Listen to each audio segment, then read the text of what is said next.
காவலர்களை தவறாக பேசிய சவுக்கு சங்கருக்கு ஆதரவாக பேசிய அதிமுக பொதுச் செயலாளர் எடப்பாடி பழனிசாமியை பெரியாரிய சிந்தனையாளர் சுந்தரவள்ளி கடுமையாக தாக்கி பேசியுள்ளார். எம்பி எலெக்ஷனுக்கு அப்புறம் ரெஸ்ட் எடுத்துட்டு இருந்தாராம் எடப்பாடியார். அவர் அறிக்கை வெளியிடுறாரு.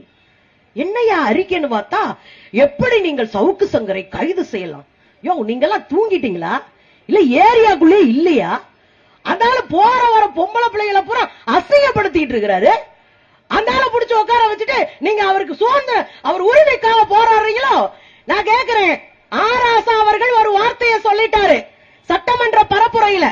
அவர் ஒரு வார்த்தை சொன்னாரு, எங்க அம்மாவை இழிவுபடுத்திட்டாரு. கவலைப்பட்ட போது கூட நாங்க ஆராசா கிட்ட சொன்னோம், தோழர் நீங்க பேசுறது தவறு, இப்படியான வார்த்தையை விட்டுருக்க கூடாதுன்னு சொன்னோம். அதுதான் நமக்கு இருக்கிற நேர்மை. ஆனா ஊரானுக்கு வந்தா ரத்தம் தக்காளி சட்னி, எனக்கு வந்தா ரத்தம் நம்ம அண்ணன் எடப்பாடியார். அவரு சவுக்கு சங்கர் நேர்மையானவர். நான் இந்த ஆர்ப்பாட்டத்துக்கு வந்ததனுடைய முக்கியமான நோக்கம், தோழர் ஹசீனா அழைத்தது ஒன்று, இன்னொன்று பல பேரு சவுக்கு சங்கர் போன்ற சில்லறைகளை நேர்மையானவர்கள் என்று நம்பிக்கொண்டிருக்கிறீர்கள். இத பாக்குற ஆயிரக்கணக்கான மக்களோடு நான் கேள்வியை முன்வைக்கிறேன்.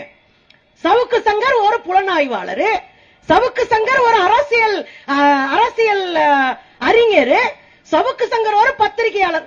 இந்த கேடுகட்ட தனத்தை செய்யக்கூடியவருக்கு இத்தனை அடைமொழி. நான் மக்களுக்காக பேசுறேன். சவுக்கு சங்கருக்கெல்லாம் சீனே கிடையாது, அவெல்லாம் அவ்வளவு பெரிய ஆளே கிடையாது. அதெல்லாம் அப்படி நொட்டாவையில தட்டிட்டு போகணும். ஆனால் நாம பேச வேண்டியது மக்களுக்காக, என் சகோதரிகளுக்காக. சவுக்கு சங்கர் இன்னைக்கு தான் அதை பேசுறாரா? எனக்கு முத சவுக்கு சங்கர் எப்படி தெரியும்? அன்றைக்கு தொலைக்காட்சியில நியூஸ் ரீடரா வேலை பார்த்த என்னுடைய ஃப்ரெண்டு என்ன கூப்பிட்டு காட்டா, சுந்தர் இங்க பாரு, இவன் தாங்க சவுக்கு சங்கர், என்னை பத்தி எவ்வளவு ஆபாசமா எழுதிருக்கான்னு. நான் சொல்றது 10 வருஷத்துக்கு முன்னாடி அவ்வளவு ஆபாசமா எழுதிருக்கான். எனக்கு அப்படிதான் சவுக்கு சங்கரே அடையாளம் தெரியும். பத்திரிகையில வேலை பார்க்கிற பெண்களை, டிவியில வேலை பார்க்கிற பெண்களை ஆபாசமா, அவங்களை கேவலமா, அவங்களை படம் போட்டு எழுதுறவர் தான் இந்த சவுக்கு சங்கர். செய்திகளை உள்ளது உள்ளபடி தெரிந்து கொள்ள ரெஃப்ளெக்ட் நியூஸை சப்ஸ்கிரைப் பண்ணுங்க.